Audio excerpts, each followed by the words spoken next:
उस बच्चे को देखकर मुझे उस पर बहुत दया आई, तरस आया। मैंने कहा मैं तेरी सहायता करूंगा, इसीलिए घर से दाल चावल बैंगन मिर्ची और टमाटर वगैरह लेके जा रहा हूँ। मेरे अकेले की कमाई से ये घर चल पा रहा है, ये सब जानते हुए भी अपनी बहू के घर में चोरी कर रहे हो, शर्म नहीं आती? बेटी, बहुत ज्यादा दुखी, बहुत ज्यादा तरसे हुए लोग दिखते होंगे, उनके ऊपर आपको दया आती है? क्योंकि आप दया करेंगे तो आप पर दया होगी। आप पर कोई आफत या संकट आता है तो आप पे दया करने के लिए यीशु किसी मनुष्य की व्यवस्था करते हैं और परमेश्वर आपके ऊपर दया करेंगे।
बेटी, क्या बात है, आज ऑफिस से जल्दी आ गई? सिर में दर्द था इसलिए परमिशन लेकर आ गई।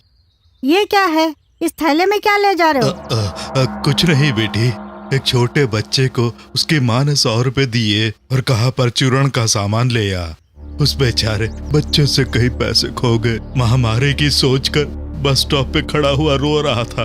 उस बच्चे को देखकर मुझे उस पर बहुत दया आई, तरस आया। मैंने कहा मैं तेरी सहायता करूंगा, इसीलिए घर से दाल चावल बैंगन मिर्ची और टमाटर वगैरह लेके जा रहा हूँ। मैं उस बेचारे को दे के आता हूँ। रुक जाओ, किस घर की कमाई का सामान किसको ले जाके दे रहे हो? हाँ? एक तो तुम्हारा बेटा कुछ कमाता नहीं है, ना ही कोई नौकरी ढूंढता है, ऊपर से तुम भी खाली हो। मेरे अकेले की कमाई से ये घर चल पा रहा है, ये सब जानते हुए भी अपनी बहू के घर में चोरी कर रहे हो, शर्म नहीं आती? बेटी, कुछ मत बोलो, कुछ बोलने की जरूरत नहीं। घर की चाबी तुम्हें दी, यही मेरी गलती है। इसी तरह घर के जेवर नहीं ले जाओगे, इसकी क्या गारंटी? बेटी, कुछ नहीं सुनना, अब से मेरे घर लौटने तक तुम बाहर ही रहोगे। लाओ चाबी दो, वो थैला भी दो। कहाँ ना दो, ये थैला मुझे दो, चाबी भी दो। बेटी, वो बच्चा। मुझे कुछ नहीं सुनना है, चाबी दो।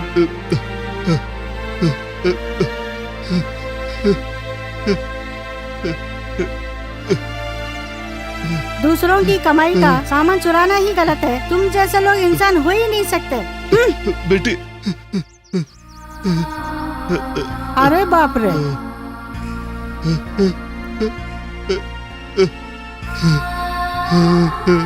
वो बच्चा पता नहीं कैसा तड़प रहा होगा।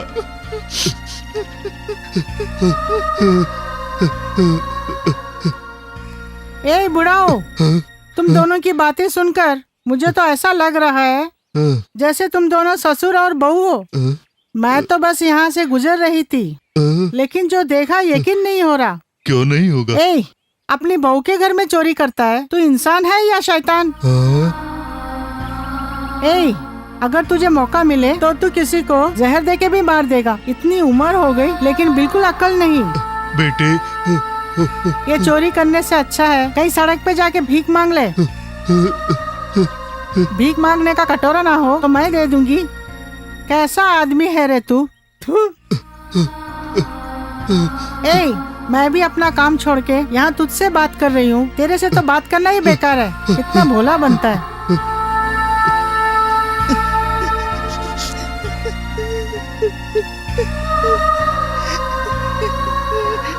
दद्दू आएगा या नहीं पता नहीं।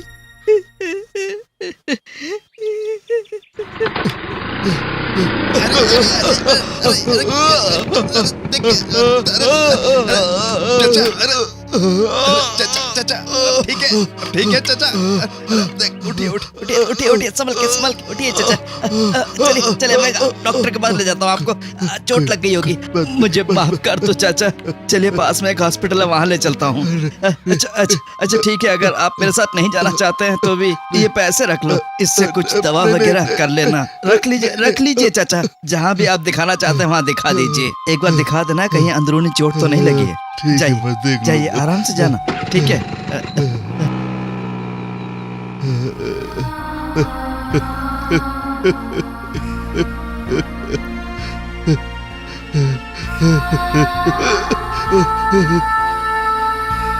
वो सामान लेने गया था, पता नहीं कहाँ चला गया। दुकान वाला बोल रहा यहाँ नहीं आया। कहीं पैसे लेके भाग तो नहीं गया। आज अगर वो मेरे हाथ लग गया तो मैं उसकी चमड़ी उधेड़ दूंगी। ये क्या हुआ रंजीत, तू रोता हुआ क्यों आ रहा है? मैंने जो आइसक्रीम ली थी ना, वो हमारे घर के कुत्ते नहीं खा ली। मैंने एक और मांगी तो उसने मना कर दिया। तूने मेरे बेटे को देखा? तुम्हारा बेटा वो एक बूढ़े आदमी के साथ आ रहा है, देखो। मैं चलता हूँ। ये इस बुड्ढे के साथ क्यों आ रहा है? जरूर कुछ ना कुछ हुआ है। दद्दू क्या हुआ बेटे? सामने से मेरी माँ आ रही है, वो मुझे मारेगी। मुझे डर लग रहा है। तो बिल्कुल मत डर, मैं हूँ ना, मैं सब संभाल लूंगा। आजा। एक तो घर के अंदर चोरी करता है, अब मेरे बेटे को चुरा के लेके जा रहा है। मैं तुझे नहीं छोड़ने वाली, पुलिस में जाऊंगी। ए मणि, ये आदमी तुझे क्या बोल के ले जा रहा था? माँ, दद्दू ने मुझे चुराया नहीं है, बल्कि मेरी मदद की है। ये तू क्या बोल रहा है? मैं बताता हूँ बहन, तुम्हारा ये बेटा कहीं पैसे खोकर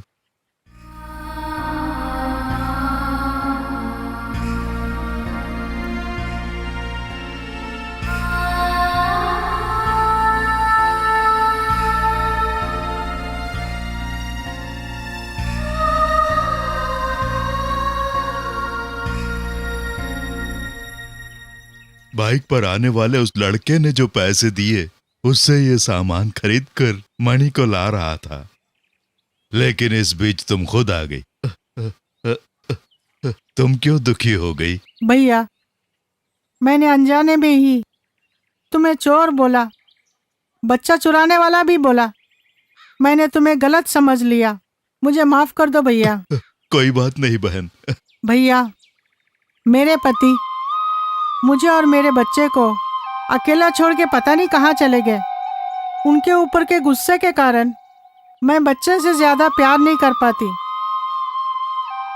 लेकिन तुम बहुत ही भले आदमी हो, किसी को भी दुखी देखकर उसके ऊपर तरस खाते हो। मेरे बच्चे के लिए तुमने कितना अपमान सहा, समझ में नहीं आ रहा तुम्हें कैसे धन्यवाद दूं। बहन, दया और शांति और प्रेम तुम्हें बहुतायत से प्राप्त होता रहे, ऐसा पवित्र शास्त्र कहता है। जिस मनुष्य के अंदर दया और शांति आ जाए और प्रेम भी आ जाए, तो वो अपनी ही तरह दूसरों से भी प्रेम करेगा। उनके दुखों को देखकर वो तरस खाएगा, और वही तरस मेरे अंदर भी है। और इसीलिए तुम्हारे बेटे की मैंने सहायता की बहन।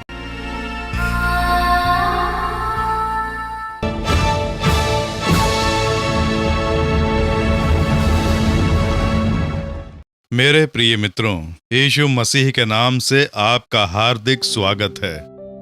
ये सुसमाचार सुनने वाले आप भाग्यवान हैं, भाग्यवती हैं। यीशु मसीह आपको चाहते हैं, इसीलिए ये कार्यक्रम आपको वो दिखा रहे हैं। क्यों पता है? आपके लिए एक चमत्कार करने के लिए। किसी न किसी कार्य में आपको छुटकारा चंगाई या आशीष आपको चाहिए। यीशु आपको चंगा करेंगे, संकट से छुटकारा दिलाएंगे, आवश्यकताओं की पूर्ति करेंगे। उसके लिए वो आपके लिए एक चमत्कार करेंगे, क्योंकि वो चमत्कारी परमेश्वर हैं। लेकिन चमत्कार पाने और प्रार्थना करने से पहले पवित्र शास्त्र का एक वचन हम जान लें। पवित्र शास्त्र में यहूदा के द्वारा लिखी गई पत्री, प्रेरित यहूदा द्वारा लिखे गए एक संदेश का एक वचन मैं सुनाता हूं। दूसरे वचन में दया और शांति और प्रेम तुम्हें बहुतायत से प्राप्त होता रहे। मैं तुझे आशीष देकर उन्नत बनाऊंगा। जब प्रभु ये वचन देते हैं तो हमें कितनी खुशी मिलती है। यीशु मुझे उन्नत बनाने वाले हैं, संपत्ति बढ़ाएंगे, यश बढ़ाएंगे, कमाई बढ़ेगी। ये सच है, प्रभु सब में उन्नत बनाकर आशीष प्रदान करते हैं। लेकिन ये आशीष काफी नहीं जिससे संसार में उन्नति मिले। हमारे आत्मिक जीवन में भी हमारा विश्वास बढ़ना चाहिए, पवित्रता बढ़नी चाहिए, अच्छे गुणों की वृद्धि होनी चाहिए। ऐसे कई विषय हैं जिनमें वृद्धि चाहिए। उसके लिए यहाँ पर बताया गया है कि तुम्हें दया और शांति और प्रेम बहुतायत से प्राप्त हो। इसमें सबसे पहले कहा गया है दया बहुतायत से प्राप्त हो। हमारे अंदर जो दया की भावना है उसकी वृद्धि होनी चाहिए।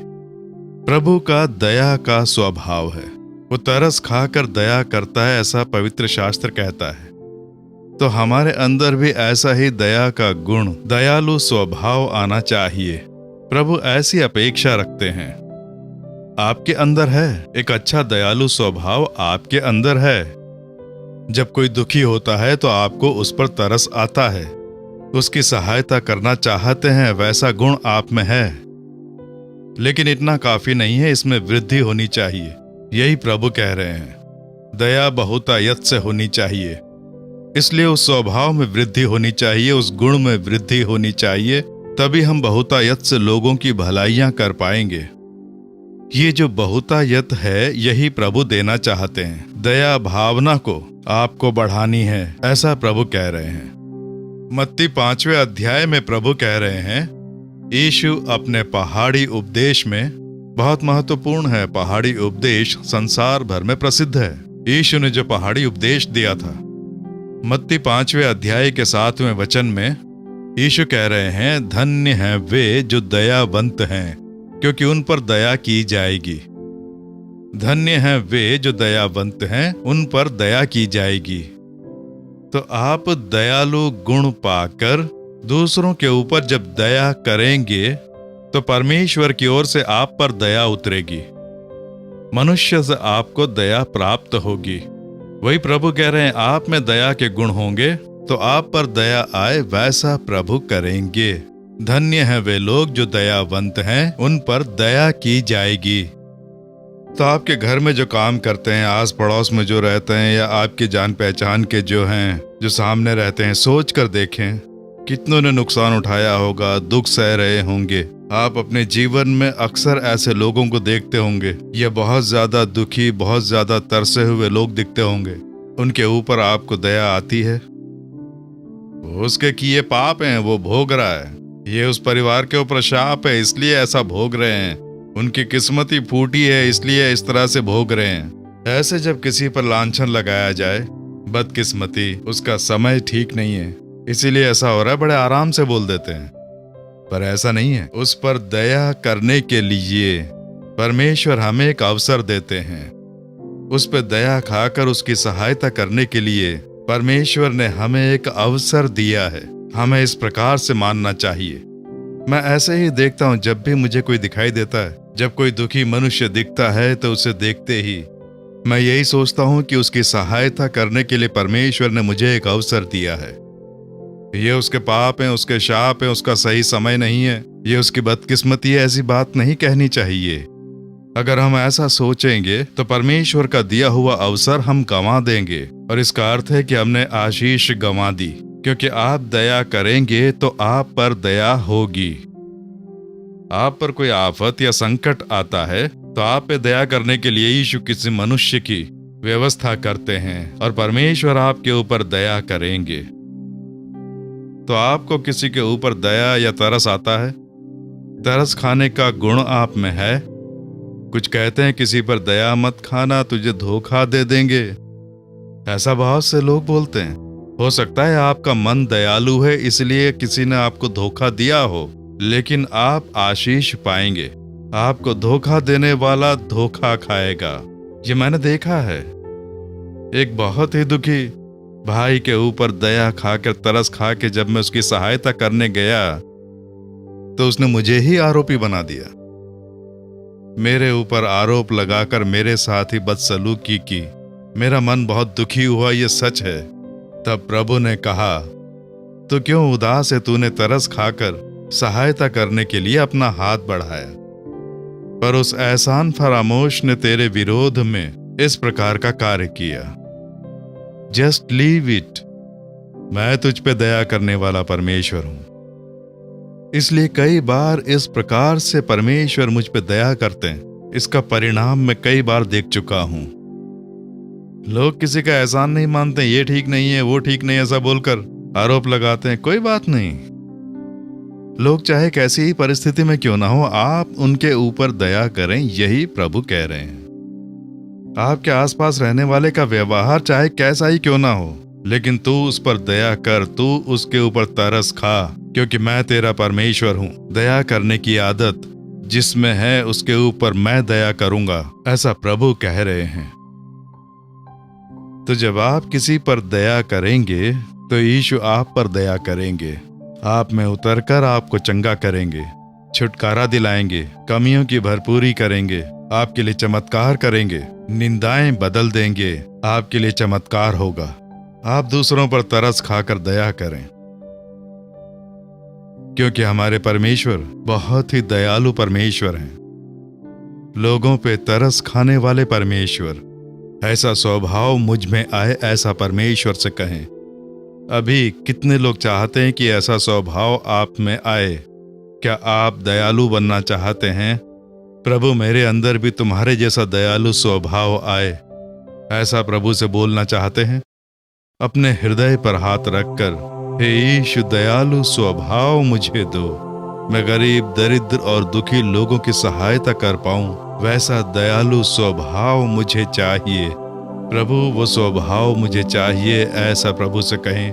अपने हृदय पर अपना दाहिना हाथ रखकर मेरे साथ प्रार्थना करें। परम पिता, तुम दयालु परमेश्वर हो, तुम हमारे ऊपर दया करते हो। हमारे पापों का यदि हमें दंड दिया होता तो हम नष्ट हो गए होते।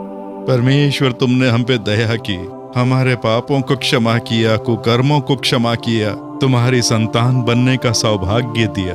और इस समय परम पिता जो भी कह रहा है मुझे दयालु बनना है, प्रभु का दयालु स्वभाव मुझे चाहिए, मैं दूसरों के ऊपर दया कर पाऊं, प्रभु वैसा दया करने वाला गुण मुझे दो, ऐसा बोलकर जो भी प्रार्थना कर रहे हैं परमेश्वर तुम उन पर अपना हाथ रख रहे हो। पवित्र आत्मा का सामर्थ्य उनके हृदय में उतर रहा है, दया करने वाला स्वभाव गुण उनके हृदय में उतर रहा है। आज से ही इनके आत्मिक जीवन में एक परिवर्तन आए, दयालुपन की वृद्धि हो यीशु के नाम से, दयालु स्वभाव की इनमें वृद्धि हो यीशु के नाम से। दूसरों पर तरस खाकर दया करने का स्वभाव तुम्हारी संतान में आए, जिनमें भी दया करने का स्वभाव है और दूसरों पर तरस खा के सहायता करते हुए दिखाई देते हैं। यीशु के नाम से उन्हें आशीष प्राप्त हो, यीशु के नाम से उनके विरोध में उठने वाली शक्ति नष्ट हो जाए, उनकी आवश्यकताओं की पूर्ति हो, अद्भुत रूप से नए मार्ग खुल जाएं, उन्हें आशीष देकर श्रेष्ठ बनाकर प्रसन्न कर रहे हो। वैसे ही इनमें दयालु स्वभाव की वृद्धि हो, वैसे यीशु कृपा करें। तुमने आशीष दे दी, चमत्कार कर दिया, तुम्हारी स्तुति हो, स्तुति हो। यीशु मसीह के नाम से प्रार्थना कर रहे हैं परम पिता, आमीन आमीन। मेरे प्रिय मित्रों, प्रभु ने आपकी प्रार्थना सुनी। जो दयावंत हैं वो भाग्यशाली हैं। दयालु स्वभाव के साथ व्यवहार करें, प्रभु आप में उतर कर आशीष देकर आपको श्रेष्ठ बनाएंगे, आमीन। कृपया अपनी प्रार्थना और गवाही निवेदन इन पतों पर भेजें। Jesus redeems ministries, Gethsemane prayer centre, New Delhi. Phone 01125616253256434478।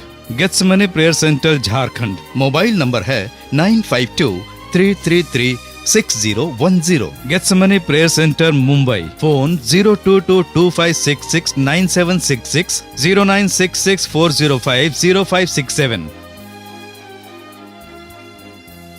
प्रभु आपको आशीष दें।